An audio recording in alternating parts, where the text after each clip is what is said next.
Friends, good evening. ఎలా ఉన్నారు? బాగున్నారా? నేనైతే చాలా బాగున్నానబ్బా. ఈరోజు మాది చేప ఫ్రై. ఓకేనా? మధ్యాహ్నం బిర్యానీ తెచ్చుకున్నాం కదా, నిన్న ఫ్రిడ్జ్లో పెట్టాను.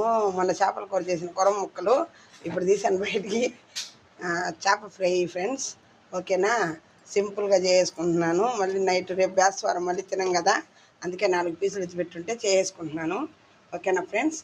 ఎలా చేయాలంటే ఉప్పు, కారం, పసుపు, అల్లం పేస్టు, నిమ్మప్పు అన్నీ కలిపి ముందు ఒక అరగంట నామినేషన్ చేసి పెట్టుకోవాలి. ఓకేనా? తర్వాత పెట్టుకోవాలి. ఆయిల్ ఇటెక్కి చేపలన్నీ బండల్లో వేసుకోవాలి. బాగా ఒక 10 నిమిషాలు వదిలేయాలి. ఒక సైడ్ కాలాక మళ్ళీ తిప్పుకోవాలి ఫ్రెండ్స్. అంతే. బాగా రెడ్గా కాలాయి ఫ్రెండ్స్. అప్పుడు రెండో సైడ్ తిప్పుకున్నాను. ఇంకో సైడ్ కూడా కాలాక దించేసుకోవడమే. అంతే. ఎంతో స్పైసీగా ఎమ్మీగా ఉండే ఫిష్ ఫ్రై రెడీ. ఈవినింగ్ పూట ఉత్తగానే తినేయవచ్చు. ఓకేనా ఫ్రెండ్స్? లైక్ చేసి, షేర్ చేసి, సబ్స్క్రైబ్ చేసుకోండి అబ్బా. నా చేపలు